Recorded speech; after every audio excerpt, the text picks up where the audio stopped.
Oke, lihat apa nih yang bisa kita diskusikan hari ini? Terkait apa kerjaan mungkin ya Pak. Saya kan udah lama mencari-cari kerja gitu ya Pak. Ada nggak sih kiat-kiat khusus buat mencari kerja agar langsung dapat gitu Pak? Menarik ya. Jadi ini adalah terkait dengan pencarian kerja yang setelah dalam waktu agak lama kamu belum ada yang nyangkut gitu ya. Nah, Mm-mm. oke, apa yang harus dilakukan? Ini aku mau jelasin dulu. Kemungkinan kesempatan kerja itu akan datang pakai dua cara. Oke, pertama itu adalah melamar, melamar gitu ya. Yang kedua adalah ditawari. Oke, jadi kamu ada ditawarin gitu, ya kan? Nah, untuk dapetin kerja yang melamar atau ditawari, kamu harus pahami dulu apa yang kamu pengen dan apa yang perusahaan pengen. Misalkan kayak gini, coba aku share screen ya di sini ya.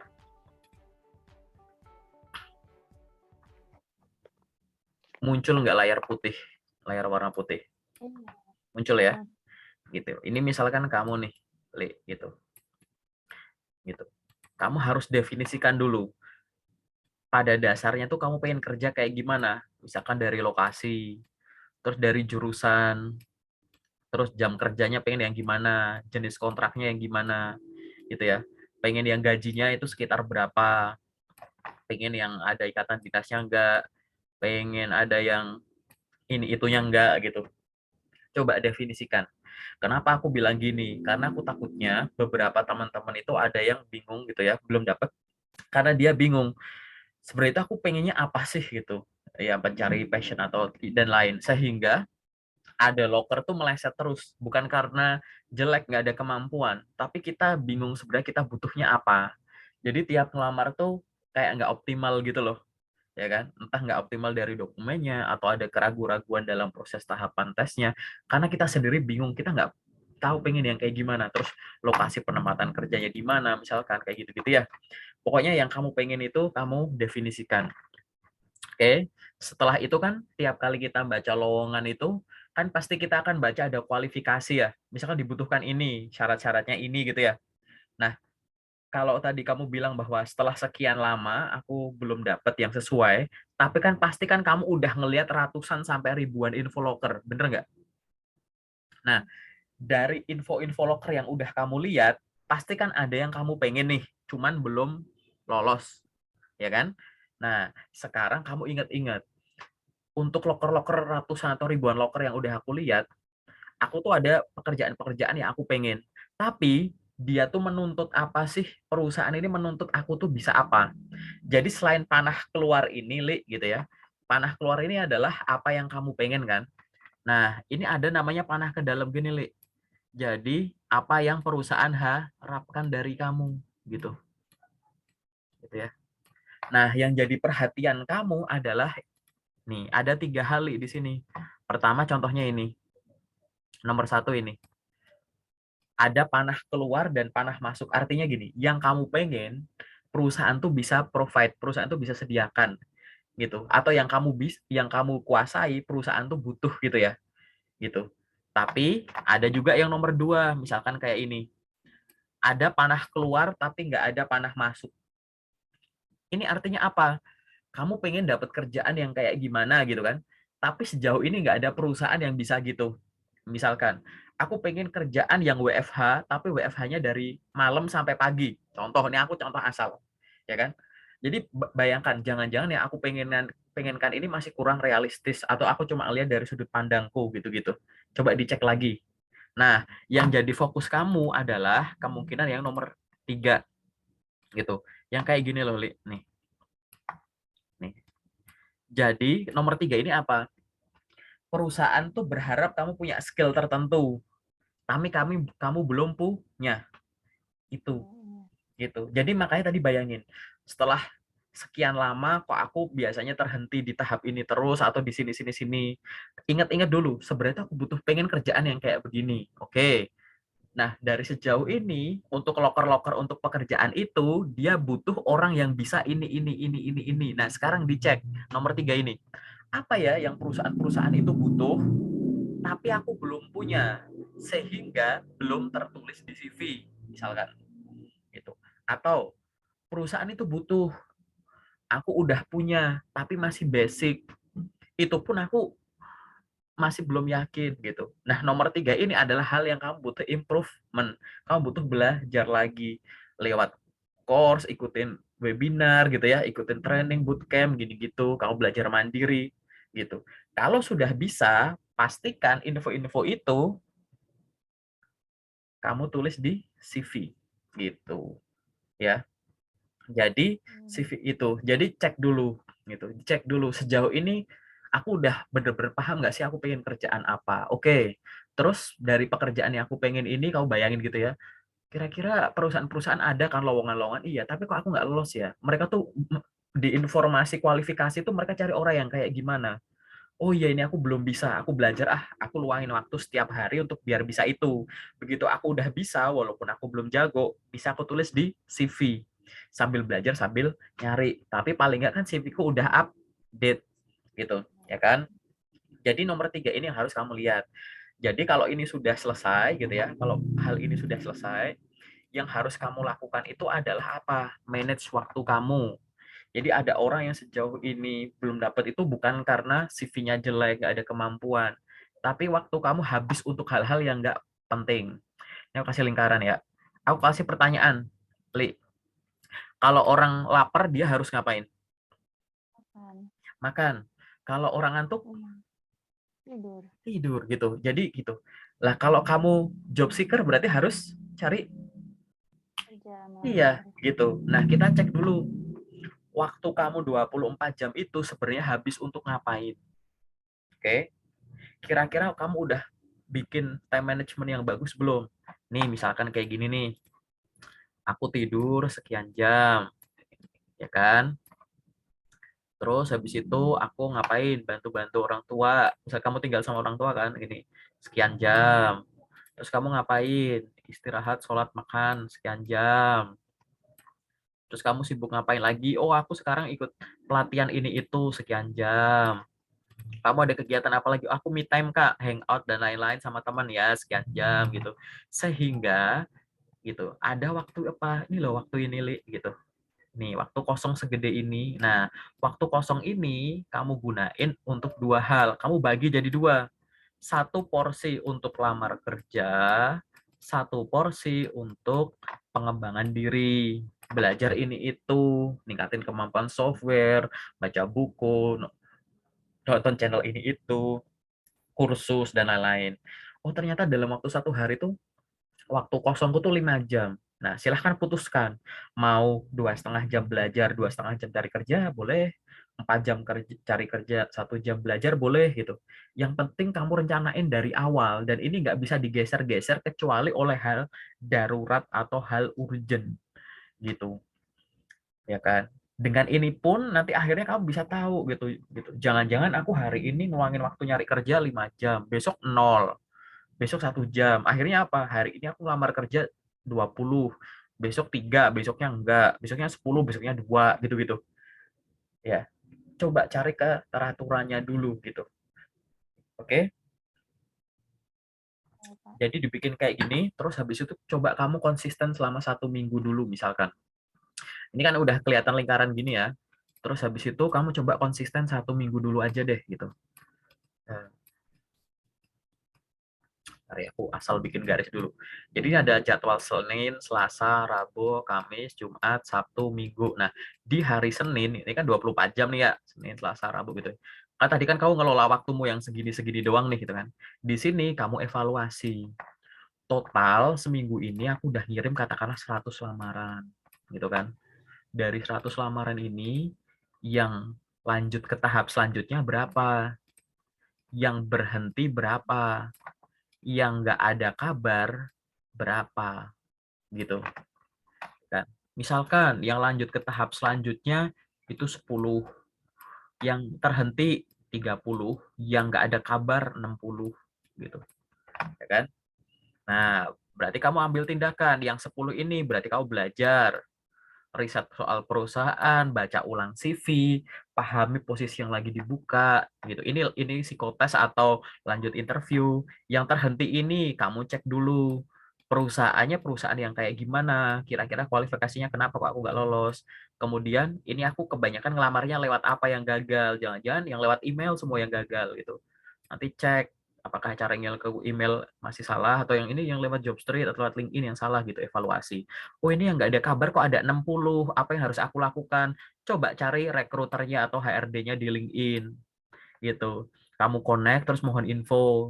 Selamat siang, nama saya Amelia. Mohon informasi Bu pada tanggal sekian saya gitu kan mengirimkan lamaran pekerjaan untuk posisi ini di PT ini berdasarkan informasi lowongan kerja yang saya lihat dari postingan Ibu. Mohon informasi gitu. Apakah kualifikasi saya sesuai dengan posisi yang sedang dibuka gitu ya. Sebagai bahan pertimbangan dipersilahkan Ibu kalau membutuhkan informasi tambahan bisa menghubungi saya melalui akun LinkedIn ini atau melalui email saya di sini gitu. Jadi kamu nanyain yang ini iya, bangun relasi iya gitu kan. Ini nanti jangka panjang ini nih soalnya gitu. Jangan-jangan kamu sejauh ini memakai platform LinkedIn misalkan seolah-olah pakai Jobstreet. Jadi cuma buat nyari kerja, habis itu ngelamar. Padahal kan di situ bisa bangun koneksi. Nah, itu seolah-olah kamu punya dua Jobstreet tuh. Kalau Jobstreet kamu nyari kerja, apply itu wajar. Kamu nggak bisa ngobrol sama orang. Kamu nggak tahu muka orangnya. Kamu nggak tahu mereka ada aktivitasnya apa. Kalau LinkedIn kan bisa. Nah, aku takutnya ada platform-platform yang sebenarnya kamu bisa approach lebih dalam, tapi kamu fungsikan sebagai job portal gitu. Ini akhirnya apa? Kalau kayak begini, akhirnya intinya adalah mau kamu lolos ke tahap selanjutnya, nggak lolos digantung, kamu nggak bakal ngerasa di PHP karena kamu ambil tindakan ketiga-tiganya ini loh, gitu ya. Kamu ambil tindakan ketiga-tiganya ini, jadi ya kamu nggak bakalan ngerasa di PHP atau apapun, gitu, ya kan? Nanti akhirnya kalau kamu bisa ngelakuin ini, nanti bisa evaluasi diri, gitu. Nah, terus yang aku jelaskan ini apa hubungannya sama yang tadi aku omongin di awal? Nah, yang tadi aku omongin di awal itu, tadi kan aku bilang bahwa kamu ya nyari kerja itu bisa pakai dua cara ya, dengan cara melamar atau ditawari gitu kan, gitu. Kemampuan kamu ini pasti kan akan kamu tulis di CV, ya enggak? Gitu. CV ini akan kamu gunain untuk ranah sana itu melamar, di sana ini ditawari. Nah, ditawari ini hubungannya tuh sama personal branding. Kamu mempermudah akses, mempermudah cara biar perusahaan tahu ada orang sehebat saya gitu. Gitu. Personal branding gitu.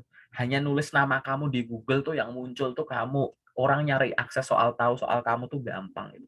Personal branding itu adalah bagaimana kita ingin ya orang-orang mengenal kita. Orang-orang pengen mengenal kita sebagai ahli A. Orang-orang pengen mengenal kita sebagai orang yang mencintai bidang A gitu ya. Nah, untuk masing-masing ini ada caranya. Ini kan yang namanya melamar tadi ya. Tadi kamu udah kan ya, ada yang di melamar. Ini kan tadi aktivitasnya adalah kamu punya platform apa aja gitu ya. Itu dicek gitu. LinkedIn, email, Jobstreet, Glints, website misal dari LinkedIn. Ini coba bikin target. Tadi kan kamu kan udah bikin jadwal yang begini. Kira-kira kamu pakai untuk lamar kerja berapa kali? 3 jam. 3 jam platformmu ada berapa nih? 1, 2, 3, 4, 5. 3 jam bagi 5. Gitu. Berarti sekitar berapa? Per berapa menit kamu buka ini. Jadi selama 3 jam aku buka ini gitu kan. Ya udah gitu kan. Itu 5 atau ini 1, 6 lagi deh apa misalkan ini gitu. Kamu pakai Indeed misalkan gitu. Nah, ya udah tuh 2, 3, 4, 5, 6 gitu. Ya udah berarti Mas setengah jam lamar lewat ini, habis itu lewat ini, lewat ini. Kalau enggak kamu bikin target pribadi. Coba aku setengah jam pertama aku buka ini, kira-kira aku bisa ngelamar berapa? Katakan 5, 5, 5, 5, 5, 5. Loh, udah 5 kali 6, udah 30 lamaran per hari. Itu udah banyak. Atau mungkin di sini kamu cuma bisa satu, ya udah yang ini dibanyakin. Biar kamu tahu kamu bisa per hari itu berapa. Terus bikin konsisten aja gitu. Rutin aja. Nanti akhirnya tahu yang kayak tadi, oh aku udah total tadi berapa, terus berapa yang terhenti, berapa yang ini gitu-gitu. Ini namanya kamu sibuk nyari kerja dengan cara melamar. Oke? sama ya. Gitu. Nah, ada kolom yang di sini yang tadi yang namanya ditawari atau personal branding. Kamu punya sosial media berapa? Aku punya 2. Misalkan yang aktif, aku pakai LinkedIn, aku pakai Instagram gitu. Nah, LinkedIn coba cek lagi gitu. Kamu profilnya dilengkapi, koneksi ke orang-orang, coba rutin bikin postingan. Tapi aku bingung mau postingannya soal apa. Ya soal bidang jurusan kamu aja. Tapi aku nggak bisa nyusun kata-kata. Cari inspirasi di Google. Buka lagi buku-buku literasi ya yang kamu pelajari saat kuliah. Ambil cuplik materi tertentu, terus dijadikan postingan, dimodifikasi pakai ilmu yang kamu pelajari gitu. Kalau kamu jurusan accounting, kamu bikin postingan soal financial management atau soal accounting sendiri biar kamu dikenal sebagai orang yang paham di bidang itu gitu kan. Dan itu dilakukan secara rutin. Jadi kalau ada orang yang buka LinkedIn nggak sengaja nyasar gitu ya di LinkedIn-mu, orang tahu, oh kamu tuh kayak begini gitu. Instagram juga gitu. Instagram aku isinya apa sih ini? Bisa nggak ya itu untuk aku branding soal iniku? Banyak orang lucunya gini, kenapa kok aku ngomong ditemukan gini ya? Banyak orang di CV tuh masukin kalau nggak LinkedIn, ya Instagram. Tapi setelah dibuka, LinkedIn-nya tuh kosongan, nggak lengkap. Aku buka Instagramnya, di-protect. Ada yang nggak di-protect, nggak ada postingan. Cuma ada following, follower, sama foto profil. Ada yang udah aku buka Instagramnya, ternyata Instagramnya nggak ada foto dia sama sekali. Teks semua. Nah, kamu pengen dikenal sebagai orang apa? Apa gunanya masukin Instagram sama LinkedIn kalau akhirnya dua sosmed ini kayak begini? Gitu. Ingat ya, namanya itu sosial media. Ada fungsi medianya, ada unsur medianya, ada unsur sosialnya gitu. LinkedIn itu ada unsur medianya, media cari info, info loker, info ilmu, ya, media berkomunikasi sama orang gitu ya. Tapi ada unsur sosialnya. Sosial itu apa? Bersosialisasi, follow orang, connect orang, memulai obrolan dengan orang, mengucapkan selamat yang habis dapat kerja, mengucapin selamat yang habis ultah gitu-gitu. Harus imbang. Nah tadi, jangan-jangan kamu main LinkedIn atau yang lain ya, kamu lebih fokusnya buat cari kerja, apply. Jadi fungsinya fungsi media, media cari kerja, media lamar kerja. Nah, padahal kamu juga punya Jobstreet contohnya. Berarti kamu punya 2 portal karir, kan percuma. Ibarat kamu punya handphone mahal, cuma kamu pakai buat SMS. Ya ngapain? SMS beli HP mahal gitu.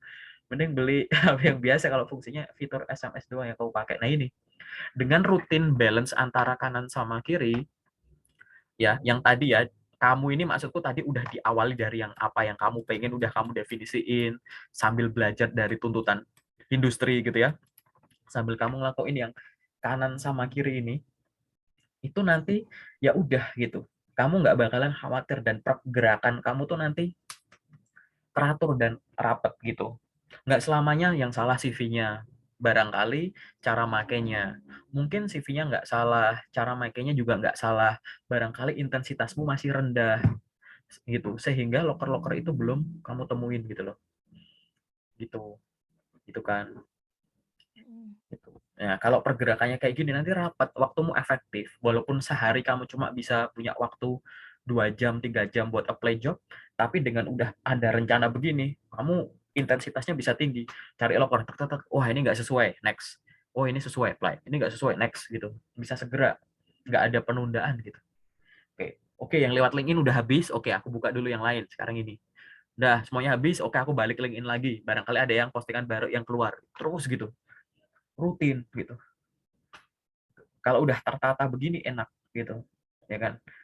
Jangan sampai kamu fokus ngelamar-ngelamar doang, belajarnya enggak. Itu barangkali tadi kamu ngirimnya udah banyak, tapi yang mereka tuntut kamu bisa tertentu, kamu belum bisa dan belum tertulis di CV akhirnya. Jadi nggak nemu kan, kamu nggak bakalan ditebak lewat yang nggak ditulis di awal kan. Nih kalau lihat mukanya Amalia nih kayaknya nih dia nggak nulis sih dia bisa ini. Tapi kalau dilihat dari mukanya kayak muka orang pinter deh ini kayak dia bisa deh gitu kan nggak mungkin gitu kan gitu ya kan nggak kita nggak nebak muka gitu gitu. Jadi akhirnya ya itu tadi di awal memang kita akan dinilai dari apa yang tertulis. Nah biasanya orang akan menuliskan apa yang dia kuasai dan dia alami gitu. Nah pastikan dulu sekarang di CV itu yang industri butuhkan tuh udah tertulis belum. Kalau udah tertulis, tertulisnya udah bener belum? Kalau udah tertulis dengan benar, cara ngirimnya udah bener belum? Kalau cara ngirimnya udah bener, udah konsisten belum? Udah intensitas tinggi belum? Nah, gitu-gitu. Jadi dievaluasinya menyeluruhnya gitu ya, gitu. Memang panjang sih gitu. Jadi kalau nanti kamu lupa aku ngomong apa, tinggal tonton ulang Zoom ini gitu ya. Gitu gambarannya ya. Oke, Iya, Pak. oke. Apalagi yang pengen kamu diskusikan? Oh, jadi panjang ya Apa itu. ya? Aku nanya deh. Sih, Aku nanya dulu, sorry apa aku nih? potong. CV Iya, yang kamu kirim ke aku itu, dia heeh. pernah lolos paling jauh sampai ke tahap apa? Sampai ke tahap interview user 2, Pak. Interview user, dua lagi ya. Oke, user kedua. Oke. Pertanyaanku, kamu ada kendala nggak di interview? Kendala tuh mungkin satu, pertanyaan yang kamu nggak tahu jawabannya, dan udah kamu cari tahu belum ketemu jawabannya gimana. Atau nomor dua, pertanyaan yang emang kayak gini ditanyain ya kak di sini itu. Atau pertanyaan yang aku cari tahu kok ada yang bilang jawabnya gini, tapi ada yang bilang jawabnya gini gitu. Ada nggak? Atau mungkin sebenarnya masalahku bukan di pertanyaannya kak, tapi cara komunikasiku. Nah gitu. Iya, masalahnya Ah, kalau kenapa tuh? menurut saya sendiri dari cara saya komunikasinya, kalau saya panik, ya kayak ngeblank gitu, Pak. Oh gitu. Iya, terus Oke. jadi kayak nggak nemu titik poin jawabannya gitu. Kadang udah dia apa? Kadang kita tahu pertanyaannya mudah, tapi karena panik jadi buyar gitu. Itu yang kamu ngerasa panik itu interview online atau offline? Online. Oh, online. Kalau offline Gitu. kira-kira bakal panik nggak kalau ketemu orangnya langsung? Mungkin nggak sepanik yang di online kali ya, Apa karena yang kan bikin kamu panik di online? Kamu dikeroyok ya, banyak-banyak gitu ya? Atau gimana? iya, Hah? biasanya kalau kalau di online kan dikeroyok gitu ya, Kak. Maksudnya satu room itu kan ada Berapa orang? empat, Oh, ada 4. empat, ada tiga. Iya, kalau kemarin saya sekaligus tiga gitu kan ya, Pak. Ada Itu user user, semua, user dan HR. eh, enggak user, ada koordinator ininya apa namanya? Ada koordinator apa Bawahnya ya yang berarti ya, kayak iya, supervisornya gitu ya. Hmm. sama manajemennya kayak gitu lah, Pak. Jadi kayak sekalian Oh, gitu. ya panel ya, lebih kayak ke panel sih itu gitu. Heeh. Terus akhirnya kamu paniknya gara-gara apa? Gara-gara pertanyaannya apa gara-gara tiba-tiba kok muncul orang banyak nih gitu? Gara-gara mungkin karena pertama kali ya, Pak. Itu kan saya pertama kali langsung nyampe situ. Terus saya juga nggak tahu nih, belum punya gambaran bakal ditanya seperti apa kayak gitu. Udah gitu di rumah kayak nggak bisa nanya sama temen kayak gitu kan. Nggak bisa nanya sama temen. Emang interview kamu Nggak berharap mau nanya? nggak maksudnya sharing-sharing sama teman kayak gitu. Kalau Oh, di oke. pasti kan bisa sharing-sharing kayak gitu. Kamu emang nggak bisa sharing setelah setelah selesai interview tersebut, kan kamu kan cari tahu dong sama pertanyaannya dong, dan kamu mungkin akan sharing sama temen. Nah, apakah mencari teman sharing atau media sharing itu susah buat kamu yang sekarang gitu? Enggak, Pak. Maksudnya kalau di tempat kan sesama job seeker ya, kayak mungkin mereka udah tahu harus kayak gimana. Kita, oh ya udah nanti kayak gini. Jadi nggak terlalu panik gitu sayanya. Oh, oh, ya, ya, ya. Kamu berharap ada orang lain yang di sekitar kamu sama job seeker bisa ngobrol duluan gitu ya. Ibaratnya kalau Iya, kamu datang offline tuh kayak, misal kamu tesnya jam 9, kamu datang dulu jam 7, udah lihat tempatnya, udah ada kandidat iya, lain, punya teman gitu ya. Oh, ini sebenarnya bagus loh gitu. Terus apa lagi? udah itu aja sih, Pak. Mungkin karena pertama kalinya kali ya, pertama kalinya jadi segrogi itu gitu. Oke, nah kalau yang kesekian kalinya gimana hasilnya menurutmu dari interview yang tadi ya dikeroyok pertama sama dikeroyok sampai terakhir gitu? Menurut Itu baru evaluasimu sendiri? baru pertama kalinya, benar-benar pertama kalinya maju sampai situ baru sekali doang sih, Pak. Oh Baru sekali sekali. doang. Tapi Iya, kalau kalau paling sering terhenti berarti di interview HR kah, user iya, kah? aduh. Biasanya di HR HR. ya, bisa di HR ya. Oke. Terus juga banyaknya kayak misalkan nih kita lolos terus kayak psikotes kayak gitu, Pak. Psikotes terus udah nggak ada kabar lagi, entah emang karena emang prosesnya lama kah atau emang gak lolos, saya juga nggak tahu gitu Mana ya, yang Pak. lebih lebih sering psikotes apa HR? psikotes. titik paling Psikotes. sering gagal? Sebenarnya saya nggak tahu gagal atau enggaknya ya Pak, tapi apa namanya, selama ini saya dapat panggilan nih Pak, terus psikotes gitu-gitu, ngisi tes mereka, terus habis itu udah nggak ada kabar lagi gitu Pak. Oke, lanjut. Dari setiap, tadi kan aku ngasih gambar kamu ya, berapa yang lolos, berapa yang ditolak, berapa yang ngegantung. Kamu kalau ada yang nggak ada kabar gitu, kamu follow up nggak ya? Enggak Pak, Kenapa nggak jadi follow up? ya udah. Belum tahu ya? Saya masih belum ngerti. Berarti mulai setelah kita selesai Zoom ini ya, jangan sampai ada loker yang nggak kamu follow up. Apalagi yang kamu tuh punya alamat emailnya, kamu punya kontak WA-nya, bahkan kamu bisa temuin HR yang kamu temuin pada saat interview. Wah, ada di link ini, coba connect gitu. Semua di follow up, biar kamu isinya bukan nebak. Ya, nggak direspon tuh mungkin karena lupa lah, atau memang udah dapet kandidat atau gimana.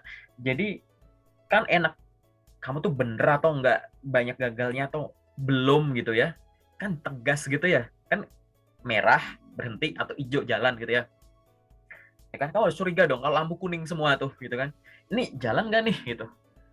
Sama aja kalau kamu di lampu merah gitu ya, di traffic light gitu, kalau lampu merah kuning tuh kayak ini lagi error lampunya, atau pasti kan kamu akan tengok-tengok dulu kan, terus kayaknya giliran jalan deh gas gitu, tapi kan kamu nggak bisa confirm gitu, maksudnya itu sama gitu, cari kepastian dulu. Jadi akhirnya kamu bisa nge-judge sebenarnya kamu tuh lolos, nggak lolos, atau belum ada info. Oke? Dan banyak orang yang akhirnya jadi lolos dari yang awalnya cuma ngerasa di PHP atau digantung, bahkan ada yang ditolak gara-gara dianya itu lumayan banyak orang ya ngucapin kalimat bagus gitu. Jadi kamu intinya adalah mohon informasi dan sampaikan ucapan terima kasih. Kan kayak yang tadi itu. Selamat siang, Bu. Perkenalkan nama saya ini yang pada tanggal sekian mengikuti proses seleksi di PT ini sebagai ini. Saya ingin mengucapkan terima kasih atas kesempatan yang diberikan. Saya juga ingin sekaligus menanyakan terkait dengan kelanjutan proses rekrutmen tersebut untuk saya, bagaimana hasilnya ya. Itu atas informasi yang diberikan, saya ucapkan terima kasih. Itu kamu kopas tuh ke yang banyak gitu. Mau direspon kek, nggak direspon kek, kamu sudah melakukan porsimu dengan baik dan benar gitu loh. Bukan yang oke ini udah 2 minggu nggak ada kabar, oke gue gagal. Nggak kayak gitu, nggak segampang itu kamu nyimpulinya. Gitu. Ya dong, orang kan lebih suka kepastian kan. Nah, kepastian itu jangan ditunggu, tapi dicari. Kenapa? Kayak tadi, karena lowongan itu selain mencari juga bisa ditawari, bisa datang. Sehingga kepastian itu ada yang tiba-tiba dia yang infoin, ada yang kamu harus cari gitu, aktif sama pasif terus gitu. Akhirnya kamu langsung tahu, oke dari sekian gitu ya, ternyata yang bener-bener PHP itu sekian, ya udah itu lupakan. Tapi setelah aku confirm ada yang ngebales sekian, oh berarti komposisi lolos sama nggak lolosnya berubah jadi begini nih gitu. Oke. Gitu. Kalau dari pertanyaan interviewnya sih paling nanti kita bikin sesi selanjutnya aja kali ya gitu. Jadi biar kamu belajar dulu dari playlistku. Oke, di situ ada, mungkin kamu udah lihat kan ya, pertanyaan-pertanyaan interview yang biasa muncul di HR atau user. Kamu tonton itu semuanya. Kalau muncul pertanyaan nanti tanyain. Nanti di next Zoom, aku pengen ngelihat kamu yang sudah punya persiapan tanpa perlu ada loker tertentu yang kamu lolos dulu. Kamu bisa ngejawab pertanyaannya dengan baik dan benar di sana gitu. Oke, gitu. Nah, terus tadi terkait dengan meyakinkan diri pada saat kamu tiba-tiba interview online, nggak ada orang, nggak ada diajak ngobrol gitu ya. Itu lebih ke apa sih jam terbang? Jam terbang apa? Ngobrol sama orang. Kelebihan kamu tuh berarti kan bukan yang kayak gak berani, insecure, malu kalau kenal sama orang baru, ngobrol sama orang baru, enggak kan gitu. Kamu cuma butuh meyakinkan diri untuk ngobrol sama orang. Nah, hal-hal semacam ini biasanya terjadi nggak cuma sama kamu, mungkin ada teman-teman di sini yang akan nonton sampai menit ini, akan muncul kepada fresh graduate yang biasanya sangat aktif atau aktif semasa kuliah, tiba-tiba setelah lulus pada pulang ke kotanya masing-masing dan kamu nggak punya teman ngobrol lagi atau aktivitas lagi. Jadi terbiasa intensitas tinggi untuk komunikasi, tiba-tiba ya kan pulang kampung lah, atau kamu di sinilah nggak ada teman ngobrolku jauh. Nah, semacam ini ya.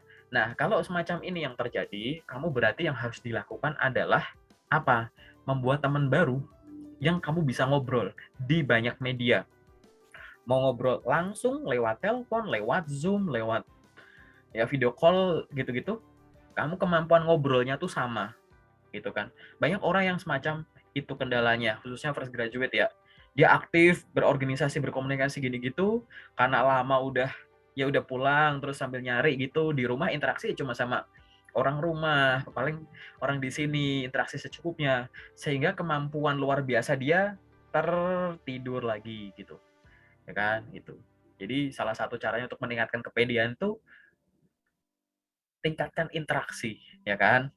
Kamu nggak usah belajar dulu, punya interaksi dengan orang banyak ini ningkatin jam terbang gitu ya. Itu akan meningkatin rasa pedemu. Cuman kan interview kan kamu nggak bisa ngebanyol gitu ya, nggak bisa ngomongin hal-hal yang nggak kamu kuasai. Makanya Heeh. sambil kamu belajar referensi soal bidangmu, soal loker yang dibuka gitu, sambil kamu interaksi sama orang dilakukan online atau offline gitu. Karena yang namanya interview itu dilakuinya pakai dua cara untuk belajar. Pertama, perkuat literasi atau referensi ya. Baca ulang CV, baca soal lowongan kerjanya, kualifikasinya butuh gimana. Habis itu kalau kamu udah tahu perusahaannya apa, riset soal perusahaannya, baca websitenya, buka official sosmednya gitu ya, biar tahu soal asal-usulnya dan tren-tren terkininya gimana, budaya-budaya perusahaannya gimana gitu kan. Sambil kamu cari ini, kamu juga praktek gitu. Karena mustahil interview itu bisa kamu kuasai kalau kamu nggak praktek. Orang yang jago ngomong pun, ya kalau dia nggak tahu nih, nggak usah yang susah-susah dulu.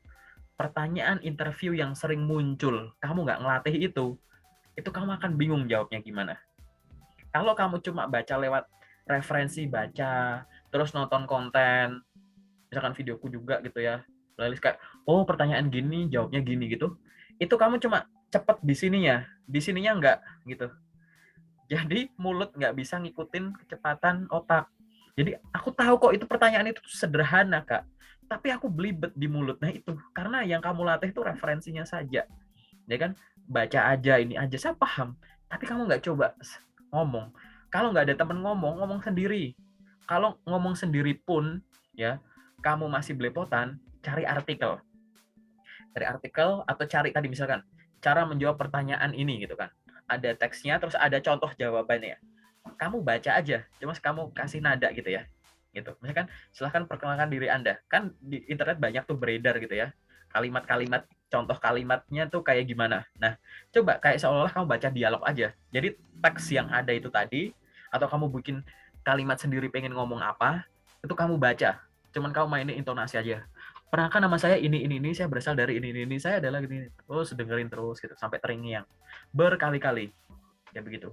Psikotes juga sama. Psikotes itu nggak ada benar salah. Tapi yang harus kamu lakukan adalah satu, terbiasa ngerjain masing-masing soalnya gitu. Jadi psikotes itu yang penting apa? Satu, bisa ngerjain secara benar. Yang kedua, pertama kerjain benar dulu. Oke? Setelah kamu bisa tahu masing-masing bagian ngerjain benernya gimana, coba kerjakan benar tapi dalam jumlah banyak. Misalkan kamu latihan berhitung, kamu biasa latihan ngerjain 10 soal, coba sekarang 100 soal. Nggak usah ada batas waktunya, tapi soalnya dibanyakin. Oke? Jadi pertama tuh kamu cobain masing-masing dikit-dikit dulu nggak apa-apa. Setelah itu kamu coba yang intensitas tinggi, jumlahnya banyak gitu ya. Setelah kamu udah terbiasa latihan dengan jumlah banyak, yang ketiga adalah coba dikasih timer, diwaktuin gitu. Aku masing-masing 10 menit coba gitu. Kira-kira 10 menit aku bisa ngerjain soal berapa gitu. Nanti akhirnya apa? Di psikotes kamu akan terbiasa. Kan di psikotes tuh tidak menuntut orang untuk mengerjakan benar sesuai dirinya sendiri gitu ya. Entah itu yang sifatnya matematis, hitung, verbal, dan lain-lain. Tapi nanti pasti akan ada batas waktunya di masing-masing tes, ya nggak sih? Gitu. Itu bisa dilatih tanpa perlu kamu lolos ke tahap psikotes. Gitu. Ya, latihan komunikasi atau menjawab pertanyaan dengan simulasi interview lewat pertanyaan-pertanyaan yang biasa muncul itu juga bisa kamu pelajari tanpa perlu lolos ke tahap itu dulu loh, enak loh gitu. Jadi kalau kamu udah ada persiapan itu, begitu ada yang lolos kamu nggak perlu belajar itu lagi. Ini udah aku lakuin rutin tiap hari. Aku tinggal baca, luangin waktu baca website perusahaannya, kepoin sosmednya gitu-gitu. Udah lebih enteng. Jangan kayak dapat info sekarang terus 2 hari lagi bakal ada panggilan interview, terus sekarang cari tahu gimana cara jawab interview, gitu. Itu panik gitu. Ya jangan gitu. Itulah gunanya tadi aku bikin apa yang kamu pengen, apa yang dituntut, terus jadwalmu itu gimana, itu untuk kayak gitu. Bahkan kalau kamu di interview dadakan jam sekarang, itu kamu bisa gitu. Ada, aku pernah ngalamin interview itu, banyak juga teman pasti yang udah ngalamin itu. Di telepon langsung, boleh, Bu Amelia, boleh minta waktunya 10-15 menit untuk kita lakukan screening interview melalui telepon sekarang gitu. Kamu mau bilang enggak gitu, ya kan? Itu. Jadi mau dadakan kayak mau 3 hari lagi, 2 hari lagi nggak masalah gitu. Kan? Itu sih secara general ya gitu. Ada lagi nggak pertanyaan? Cukup sih, Pak. Paling sementara itu dulu ya. Oke. Iya. Oke, berarti sekarang aku masuk ke yang detail ya. Iya, Pak. Oke.